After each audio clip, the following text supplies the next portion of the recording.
Hey there, and welcome to another Change Catalyst conversation where we talk about anything and everything that has to do with building cohesive, vision-driven teams that make sustainable change happen, even when change seems impossible. I'm Casey Watts, Impact Coach and Consultant, and the host of this show. What I know from experience is that making change happen can be overwhelming if you don't have cohesive, vision-driven teams. No one has a collective understanding of why change should happen or what change to begin first. You notice false starts because a solid action plan hasn't been formed or crafted, or you're met with resistance because you don't know how to motivate such complex people. And that leads to schools remaining in a cycle of stagnancy, experiencing the same problems and ineffectively repeating the same initiatives or programs again and again. And that leads to low morale, burnout, high turnover, and who suffers most? It's our students. But there is a better, more effective way to bring about change in your school that does not deplete the energy of your people. You need a catalyst to help you get a solid start. My goal is to make cohesive, vision-driven school teams a possibility. I help school leaders zoom out to cast vision and then zoom back in to script the critical moves that help teams collectively go farther, faster, and better, even when change seems impossible. Here's what I want to know from you. What is the change that you know needs to happen in your school? What are you hesitant to get rolled out to teams? What exists only in your mind that you are absolutely certain would benefit your school, but you're just not sure how to get started? Right now, I want you to take a sticky note or put a note on your phone, or maybe in the comments, make a note that says Change Catalyst. This is your reminder to email or message me about your future endeavors and your current reality, because I would love to encourage you as a change catalyst in your school. Okay, now that you are primed for thinking about cohesive, vision-driven teams that make change happen, let's jump into this week's Change Catalyst conversation.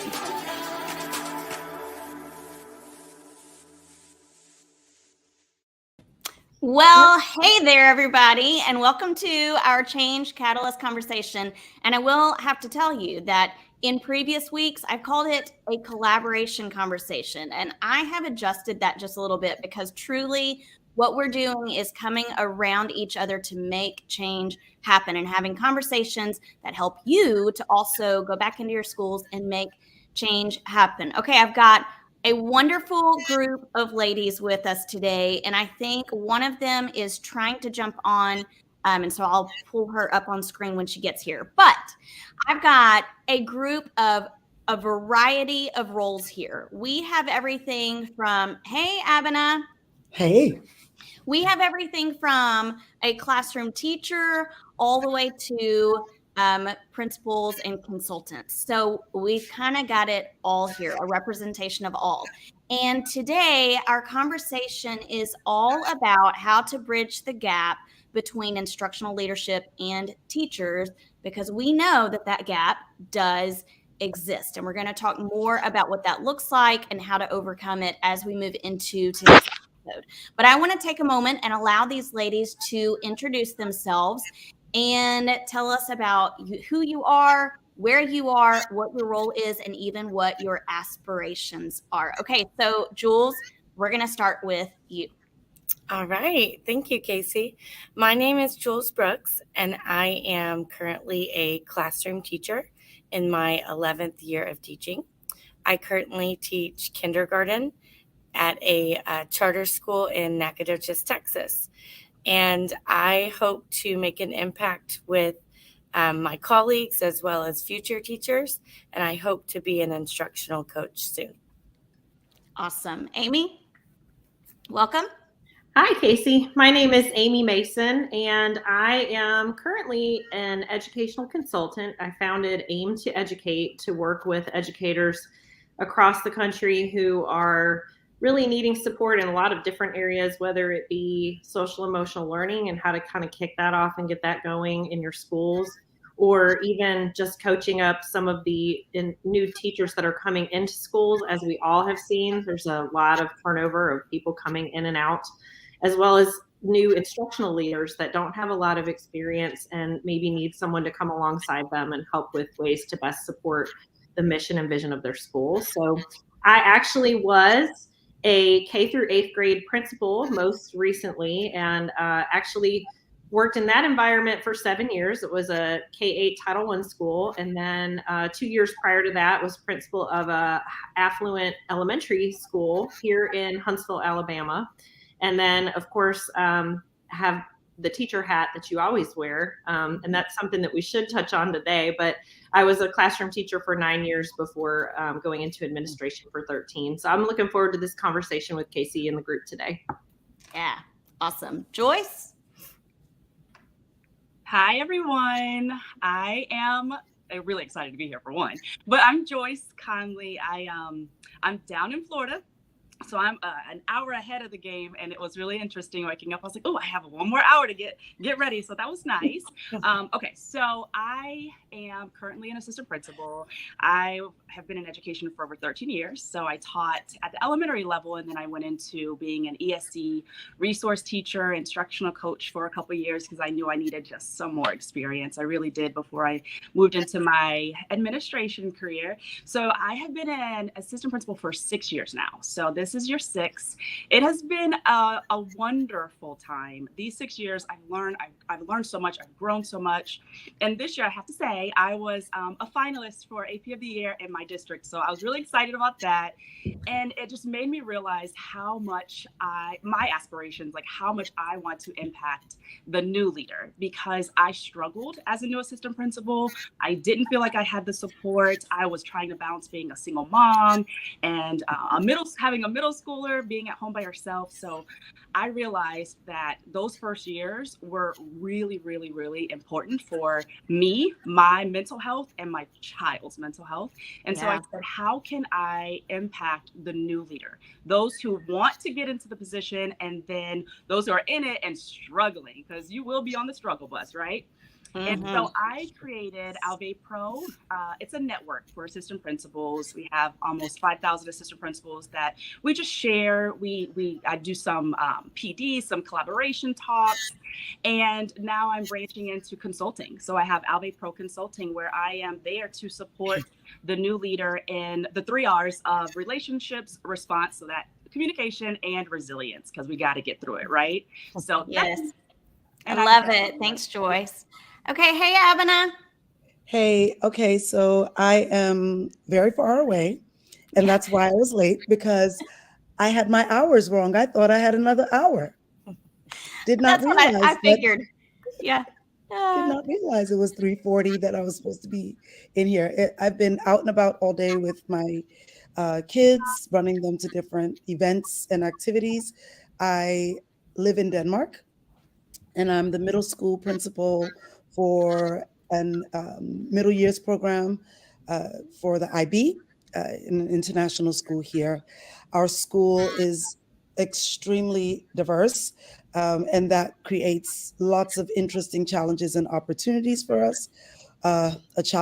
One big challenge that I'm working with this week has done my head in. So yes, resilience is something that we have to think about in our roles all the time. This is my first year as a principal, and prior to this, I was a curriculum coordinator for 4 years. Prior to that, a dean of students for 4 years, and before that, teaching special education, English literature, and individuals and societies, which is basically a social studies course that is integrated with many different topics. But yeah, that's me. I've been in education for 23 years, and it hasn't stopped being challenging. I'll tell you that much. That's right. And Yeah. it probably won't ever stop being challenging, which is Nope. why we are all gathered here together this That's right, morning Casey. to talk about the challenges and how we can overcome them, knowing even still that those challenges will still exist. But if we can make it better for ourselves, then we in turn can try to help others to make it better as well. And just create that ripple effect. So I am like just so excited that I have all of you here because I admire each of you so much and I'm inspired by each of you in lots of different ways. And I'm really interested to hear the nuggets of gold that you're going to share from that amazing brain of yours about this topic, which is bridging the gap between instructional leaders and teachers. So I want to tell you, I was visiting with a friend the other day, and he actually teaches at the university level. And he's not in education, like he is in education because he's a university professor, but he is in the Department of Kinesiology. And when we were visiting, we were just talking back and forth. How are things going? And he said, well, I mean, just all of these people who haven't been in the classroom for 20 years and they don't know what it's really like making all of the decisions for us. So that's how it's going. And it was so funny because someone else who was nearby was asking me, so what is it that you do, Casey? And I said, well, I'm an instructional specialist and I'm one of the people that tells people like Todd, who is my friend, all the things that we expect them to do in classrooms. So I'm the kind of person that he really gets frustrated with. And we kind of laughed about it. And he was like, no way. I know that you haven't lost sight of what it's like to be in the classroom. But truly, I tell you, I have been in both parties. So I have been the teacher who has said, well, they've just been out of the classroom for so long, they don't remember what it's like. And I also have been on the other side of it as an instructional leader, seeing a different perspective and trying to make changes so that our organization is moving forward. And I have truly lost sight sometimes of what it's like in the classroom. So I want to ask you guys, and just feel free to jump in here. What does it mean to you to bridge the gap between instructional leaders and teachers? Like, speak to what that says to you. And if you're here in the comment, or if you're here live with us, please, please, please put in the comments and let us know that you're here. Let us know what your role is and what you notice about the gap that we notice between instructional leaders and teachers. Okay, who wants to take the floor on this one? Can I start? Yeah. I've got a burning answer to this one, but in my experience as an instructional leader, you have to go about collaborating and creating opportunities for shared decision making. No one wants to feel like things are being done to them. And so, opening up that dialogue before even difficult conversations have to happen, making people feel that their thoughts are valued and that their perspective is valued, and what they bring to the table, I think that is like first and foremost. And that would happen as a new instructional leader. That should happen day one when you walk in and you get to know the people that you're working with. And then everything that you're doing is sort of like building that capacity as time goes on. So once you have built trust with the people you're working with, helping them to understand, everybody knows that all of us have demands, whether it be, nationally or at your state level or internationally. Abeena, you can probably speak to that too, but like there are always going to be things that are musts that have to happen and that are being required by even people above a school administrative level. Mm-hmm. And so, it's not about those things being done to you, but it's how you approach them and how you facilitate an opportunity as a team to come together and figure out how you're going to kind of bite off those small pieces of what it is that you need to accomplish as a group. Yeah. No, I definitely want to jump into what Amy is saying because I think it's a practice in empathy. The whole question of bridging gaps, it's all about standing in somebody else's shoes. And of course, what happens when you're a leader, once you're put into a leader seat, there's that sense, the first sense I think people naturally get is, I need to show that I know these things. I need to show that I have the answers. I need to show that I can direct this train. But what people actually need in the beginning, with at least what I'm experiencing, I can't say what everyone needs, but what I'm experiencing is that what people need from me, or need from the leaders that come to them, is understanding, to be seen, that feeling like, oh, you are here for me. And of course, as an instructional leader, or as any leader, you're there for the purpose of taking care of the students. That's the main thing. But the teachers also need to know, you're there for me. I'm also valuable to you. You're not here to wreck shop, or to downsize or get rid of the messy teacher. You're here to help me be a better version of me. So I think that's the beginning of bridging the gap, is to meet the teachers with empathy. Yeah. Can I add to that? Please. Okay, so that was so good. And I have just so you know, I have a 4-year-old who's running around here. So I was trying to chime in, but then I was literally going like this. Okay. All good. All right. So that's so good, right? And one of the things was an aha moment for me. I just recently moved schools in January. So I went from one school to another mid-year. But before I left that school, I said, you know what? One of my goals for the year was basically building trust of faculty. I wanted to say, what can I do to have the faculty to understand that their voices matter, right? So I created some committees at the beginning of the year, but then I said, you know what? I want to do a survey. I want to know why I keep hearing, oh, they don't understand, or, oh, we need more resources. Oh, we don't know what's going on. I'm like, what does that even mean? So I put out a climate survey. And they filled out the survey. There were some multiple choice, but then there was fill in the gaps. But then I said, all right, this is funny because it clearly shows that there is a gap between what we're trying to project and share and what they're receiving, because perception is everything, right? So I said, all right, let's get together and let's meet with each team and let's go over the survey, because my word is transparency. If we can be transparent as much as possible, then we're going to get that buy-in. We're going to bridge that gap, right? Yeah. So I said, look, here are the results. These are what your people said. Tell me, what does this mean? Even if you didn't say it, you heard something, your ears to the ground. What do you know about this statement right here? And a lot of the feedback was, they feel like the administrators, because I'm an administrator, so I'm speaking from that lens, the administrators are making decisions, right, that we can control. And we're not communicating those decisions. Yep. So they asked for, hey, look, if something comes down from the things from the top, because there's the top and there's the top and there's the top. So there's something that comes down to us that we cannot control. Can you just tell us?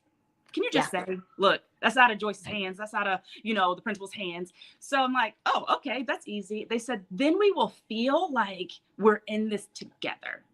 And I said, that's a no-brainer. That's an easy fix. Yeah. So look, if something has to be done, look, this is something we got to do, guys. Now, how are we going to do it? Just having that open dialogue is super important.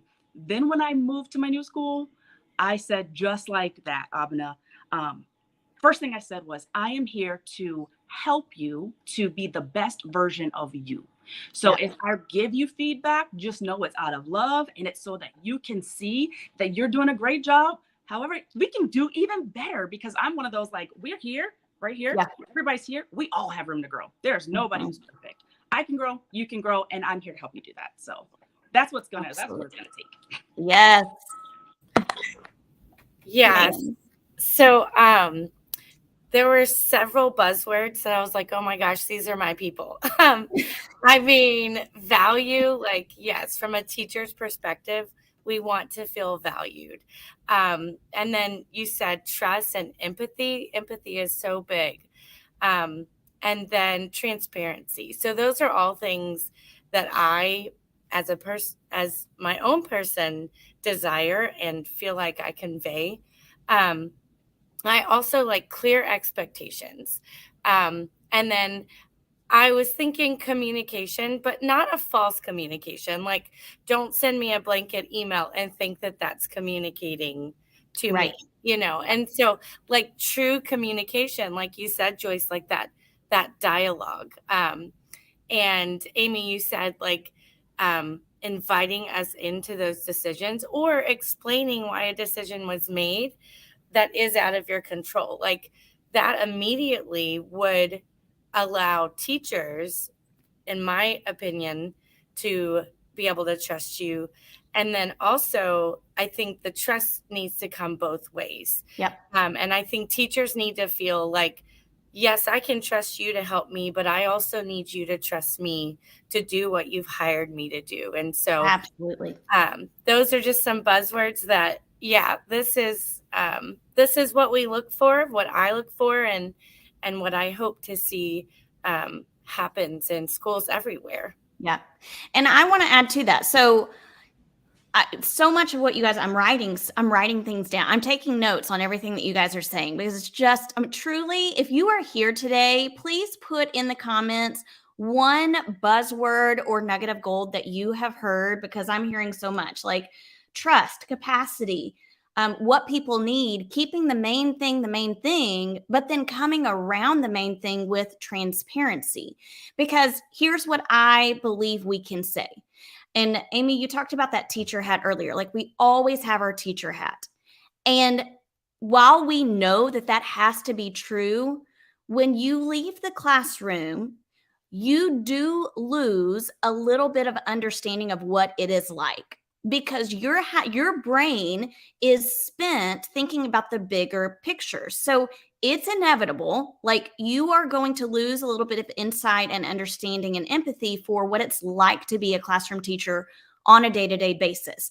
However, that's why bringing that transparency to the table is so incredibly important, because not only do we want to be transparent with them, we want them to be transparent with us so that we can then meet their needs. So it's like this constant cycle.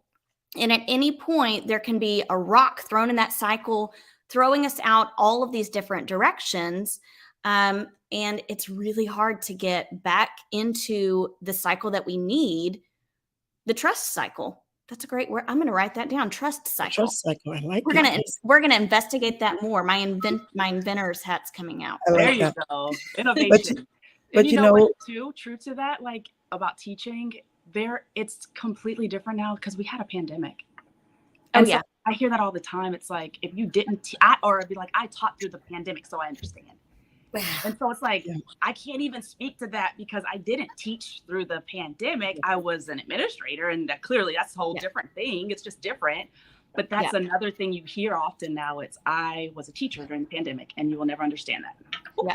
You know, but you know something, one of the things that I think we don't do enough as administrators is talk about the responsibility to speak for all teachers.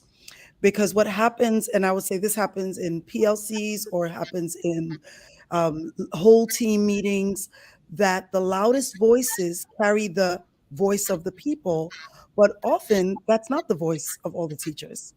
Often the voiceless are watching the people with the voice, and they're like, well, they're listening to the people with the voice. Where am I in this picture? And I think it's one of our responsibilities as administrators to help teachers understand it's not that I've lost sight of being in the classroom per se, but now I see more classrooms. Yeah. Oh my gosh. Yes.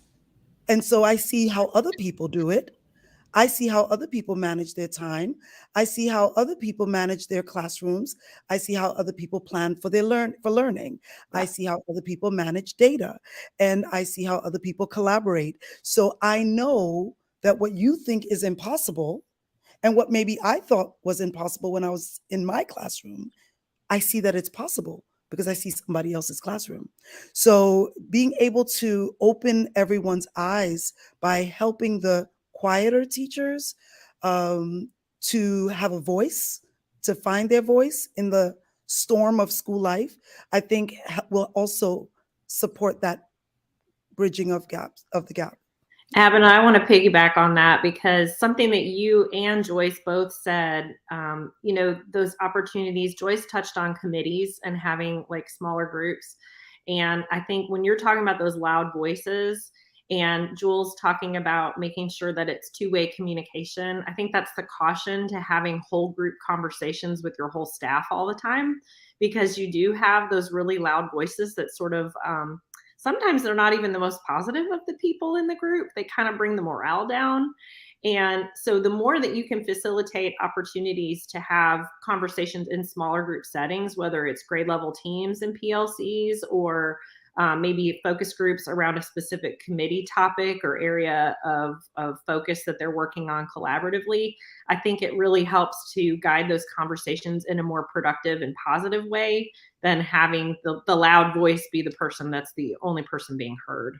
Yeah, absolutely. So I just want to put a plug right here because I've heard PLCs and I've heard transparency and like having those individual and small group conversations. Next Sunday, my live session is all about, it's titled PLC Just Say No.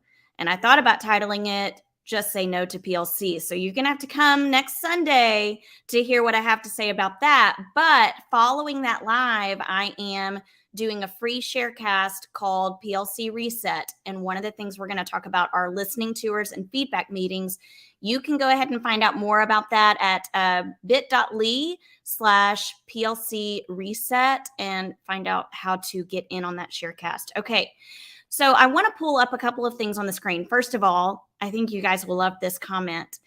What would you say to teachers who do not have such understanding and amazing leaders as all of you?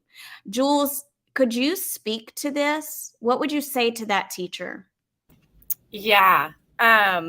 So I've had several different leaders. I think I've had 5 different principals in 3 different schools, and so it's quite a lot.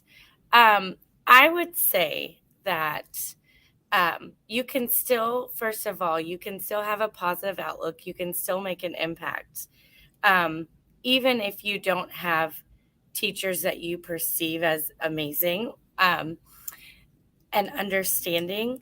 And I think it takes a lot of courage. You may have to be the one to initiate some tough conversations. You may have to be the one that instead of getting on the gossip train, you go straight to your leader and really be honest with them about why there are struggles. Now, I say this, it is so difficult to do as a teacher. Yep. If you feel like there is not trust or value or appreciation in what you do. I know that in a deep way. So it does take courage. However, I think that one of the reasons everybody's like, oh, there's just miscommunication. I think there's more lack of communication than miscommunication a lot of times. And I think that, just to take some ownership, it can be due to the teachers. Sometimes just feeling stuck, or they don't understand me, they're not going to change anything. Or maybe you've had that tough conversation and you haven't had change immediately, but that's where your empathy needs to come in too and say, okay, maybe they did hear me. Maybe they are, managing so many other things that it may take a follow-up conversation. It may take 2 or 3 follow-up conversations. But I would say to that teacher, first of all, don't give up. Second of all, have courage and be honest but kind.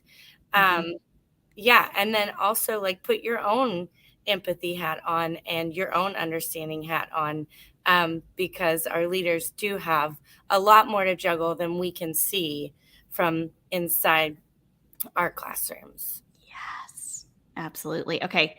So that leads so perfectly, Jules, into this comment. Hey, Teresa, I'm so glad you're here in the comments. So she is an instructional coach. Aben and I both know Teresa because we're all part of this group called Breakthrough Circle with Allison Peterson. But she says, I spend a good amount of time in the classroom. And what I see is that administration is so overwhelmed that they aren't building / keeping relationships with teachers. They aren't listening, collaborating, or supporting. Not because they don't want to, but administrators need support as well with the challenges they are facing. What can you guys say about this? Can I just say thank you for that comment? Because I think having taught for 22 years, because this is the first year in my career where I haven't taught. As dean of students, I had half a teaching schedule. As curriculum coordinator, I had a half a teaching schedule. This is my first year not teaching. And I am dealing with so much more at work than I've ever had to deal with before. It is so intense. And every day, all I think about is I didn't spend enough time in classrooms. I didn't spend enough time with my teachers. I didn't spend enough time building trust. And I know that that's the thing that's going to keep my work life happy. Mm-hmm. But it's the last thing that I seem to be able to make time for. It's a conscious goal of mine. I'm actively working on that. It's actually written in my goals to build relationships. It's the thing that I do focus on, but it's also the thing that is every single day threatened in that school building because there's so much to work on. So what has helped me as a leader is teachers who are willing to just open my door. They just come. Yeah. They're not asking permission to come and talk to me. They're just literally like, hey, Abeena, I need you now. Or, hey, here, I'm sending you your to-do list to remind you that you're speaking on Monday for da-da-da-da-da. I know I sent you an email, but let me put it in your hand. Or, Abeena, come and sit and have lunch with me. I will never say no. Yeah. And I can always say if the head of school is asking me for a meeting, sorry, my teachers need me. I need to help them out. I can say no because they say it. But if they don't say it and they're waiting for me to show that I care, it's not that I don't care. It's I literally don't have time. Yeah. Yeah, I want to add to that because that was fantastic. And I want to say thank you so much, Teresa, as well, for the recognizing, right? Because I feel like that's so lost. And I will see people say, and I hate to say this out loud, but understand where I'm coming from, that we are there to be at service of the teachers. I completely agree with that, right? I completely agree with that, right? That's what we're supposed to do because we have all the things that we manage. Yeah. However, it is a two-way street. Yep. You cannot expect me to understand where you're coming from if you can't understand where I'm coming from. It has to be seeking to understand on both ends because there's only one principal. A lot of times there's only one assistant principal. I hope that they are doing well together and being able to build that relationship to foster, a tight leadership team. It's not always like that, right? Then we're talking about the last question where if you don't have an administrator that's understanding, what do? You are the person that just has to try to seek to understand. Like asking questions. I don't care if anybody asks me any question. There's no dumb question. My dad told me that as a kid. There's no dumb question. Ask questions. If you see I'm overwhelmed and I may have responded a certain way, ask me if I'm okay. I'm going to ask you. You want me to ask you if you're okay? Ask me if I'm okay. You want me to know things about your family? Ask me about mine. It has to be ongoing, and it's ongoing. It's not the beginning of the year. It's every single day. We are caring about one another, and it's just care. I care about you. You care about me. And I have this to do. I know you've got that to do. I'm going to be there to support you. Yeah, we can't do each other's jobs, right? That's just not reality. Right. But we can understand and support one another. And that is Oh my gosh, that's key. But I can't, I just, it's hard for me to say like, oh, you are there to do all of everything for the teachers. Yeah, okay, I get that. Yeah, I'm responsible for making sure that the culture and the climate and people feel good. Yeah. Who's making me feel good? Yeah. You know? Who's doing that? Because there's like, I need that too. There's 57 of you, there's one of me, and a simple hello, good morning it makes my day. Yeah. It's the little things. Anyway, sorry. That is so powerful what you all are saying. And I think the other piece of that is that let's take job titles away and realize that everybody needs to be a leader in whatever capacity you're serving in. And, I did not become an instructional leader without having first been a teacher leader in my classroom and with my colleagues. And doing the things like Joyce is talking about, truly having empathy and care for your colleagues and the people you're working with. But the other piece of encouragement that I wanted to offer with that last question is don't forget as principals that you need to have a network of your own people as well. And it may not be your admin team. I've worked on admin teams that are not always super solid. And when you're facing a challenge, you need to have other instructional leaders and other principals in other schools that you can reach out to. And there's many professional organizations that you can do that with.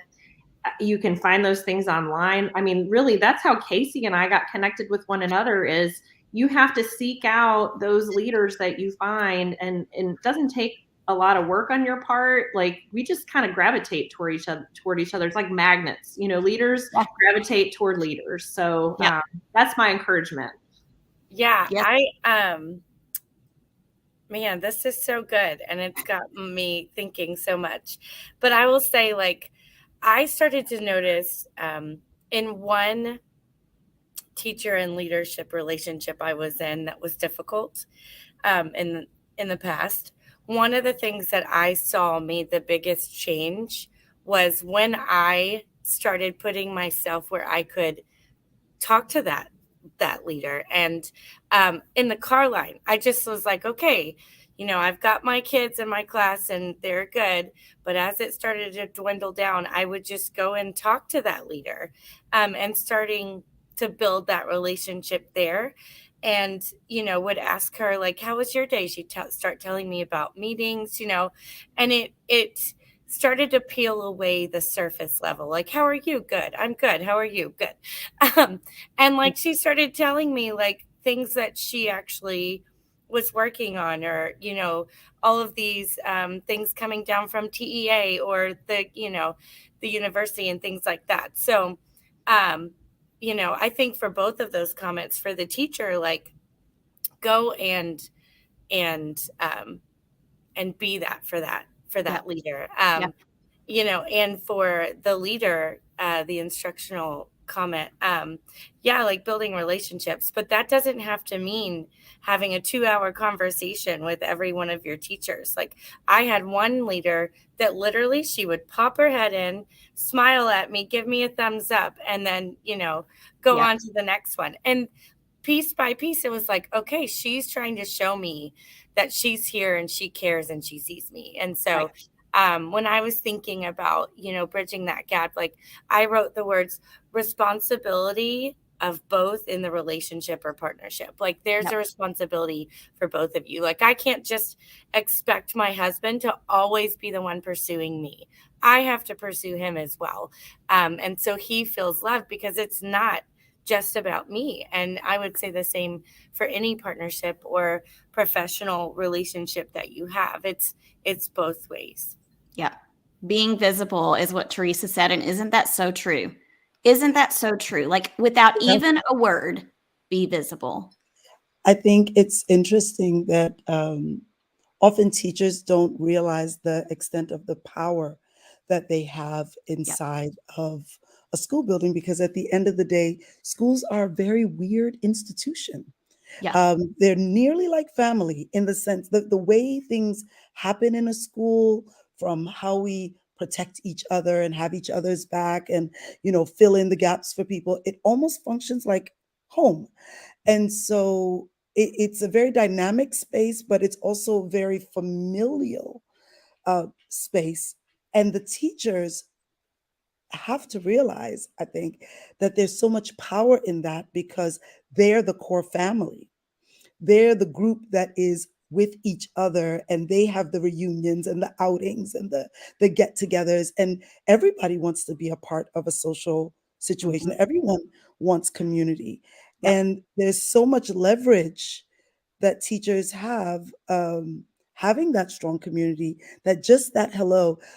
When you were talking, Jules, it made me think about a situation where I had such a hard day. There were a couple of weeks ago, I was just dealing with a huge student issue.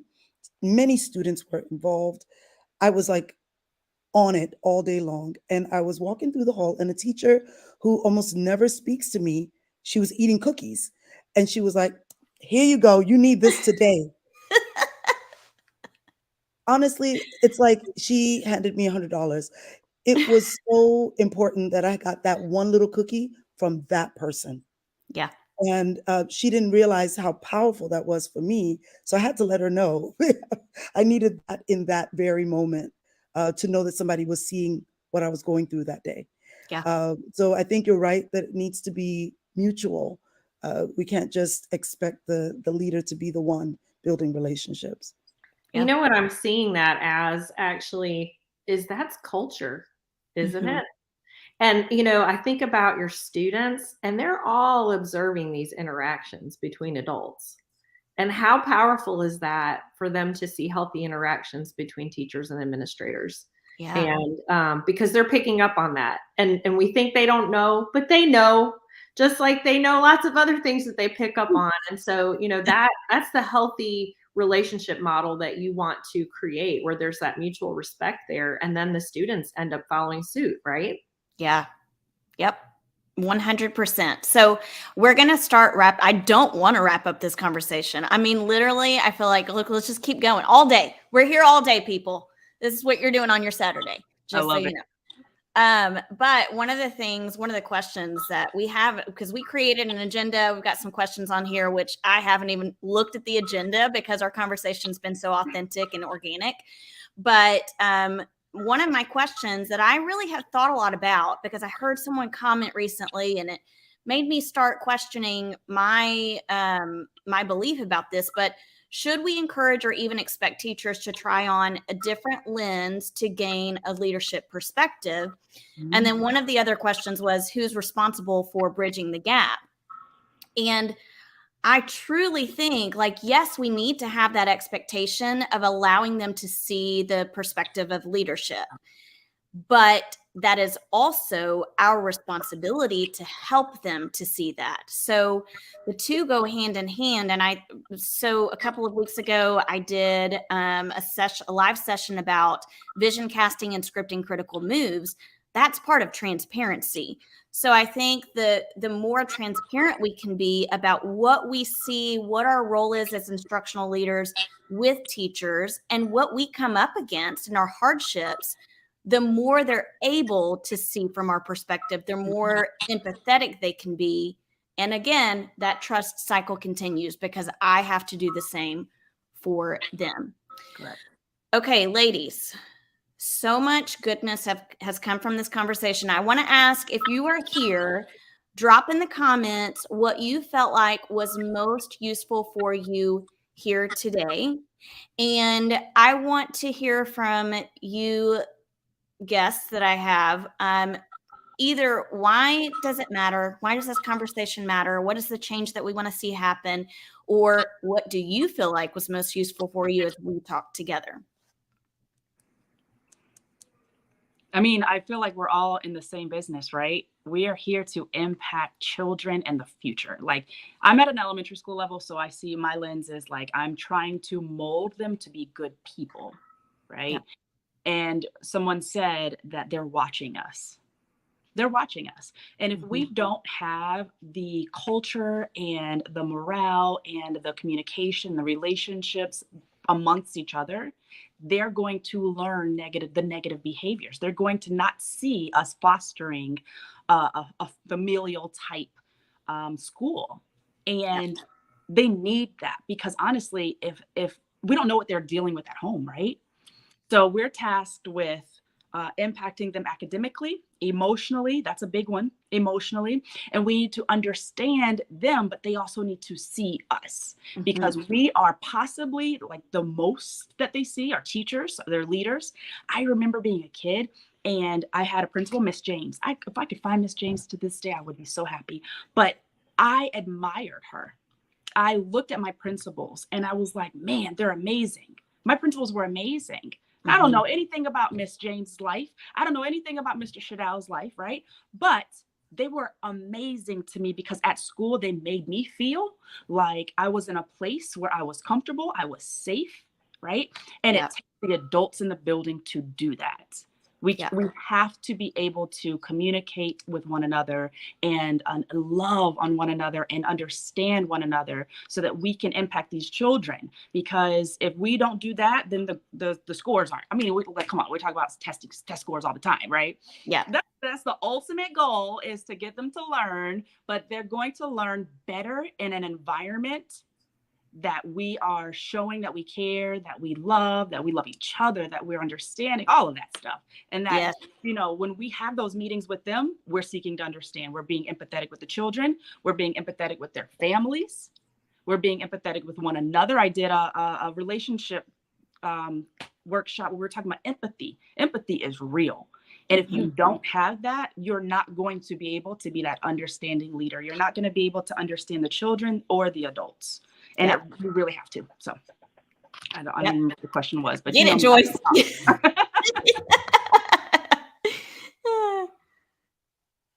No, for me, I think exactly as you're talking about, Joyce, that we are teaching with every single thing we do. There's nothing that's not teaching. And so if we show students that we don't relate well, we can't solve problems together, we fight each other over petty things, we keep our distance rather than approach each other when there are challenges. If that's what we're showing them, then that's what we're teaching them. So we won't be able to argue that they should do it any differently. So I think that is a huge job, because it takes a lot out of our spirits as human beings to walk in every day working on ourselves. Really, that's what leading is. It's working on yourself. It's saying, I'm the person who's going to work on being a better human being on behalf of all these other people so that I can lift them up. So if I'm not willing to do that as a leader, if the teacher is not willing to do that as a leader of students, then we're going nowhere with education, because education is not about books, and we know that now. Read all the books you want. That doesn't make you a good human. So hopefully through learning how to be together, learning that both of our jobs have great value in the lives of children, will help us to work better together. It's an important conversation. Yes.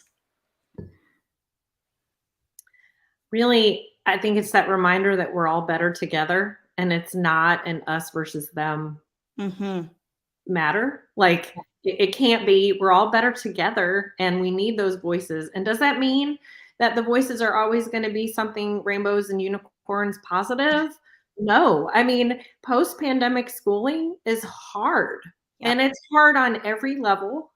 And I've seen it. It's like everyone has some level of angst about something that has happened as a result of that. And I think it's sort of being aware and of just listening to each other, but also it can't be a complaining fest all the time, okay, get it out. And then when it's out, we got to figure out what is the job we have to do and how can we work together to be just the most productive people that we can to help students. And I know that's a hard thing to do. It's a hard thing. You have to really be aware of yourself to be able to do that. But I think those are the schools that when I walk through the doors, you can feel it the moment you enter that building, because it's a healthy culture. The kids are happy. The adults are happy to be there. They call it a family, all of those things that we've talked about. And so that's the environment that we want to create for students. Yeah. Awesome. Okay, Jules. Yes. Thinking about why does it matter to bridge the gap? The only thing that comes to mind is it matters because people matter. Students matter, teachers matter, administration matters, parents matter. Like all of you have kind of said and touched on is like, yes, we wear these hats and yes, we have these roles, but we're people underneath. And so, yeah, people matter. So it matters to bridge that gap and make it a more cohesive and healthy learning environment for everyone involved.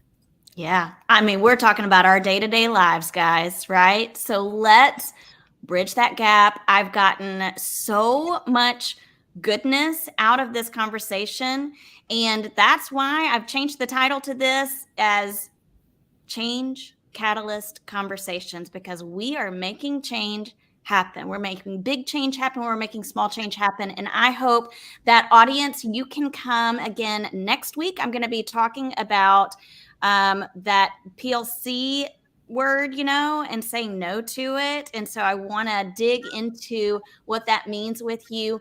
And if you want to go live with me when I talk about that, I would love it, because there's nothing better than getting together with a group of other leaders who are like-minded. Like we've talked about, find your people. We can be your people. We would love to be your people. Okay. I hope you all have the most wonderful weekend, and we'll catch you next time. I want to give a big thank you to you guys for tuning in, and I would love for you to do me 2 solid favors. Number 1, if you've enjoyed this or any other shows, please hit subscribe. I've got a lot of great guests and content coming up, and I don't want you to miss any of it. 2, if you know of someone who may be interested in building cohesive, vision-driven teams that collaborate well, share this show with them. And until next time, I want you to go off and have the great collaborative conversations that help you and the people you work with to completely unleash your impact. See you later.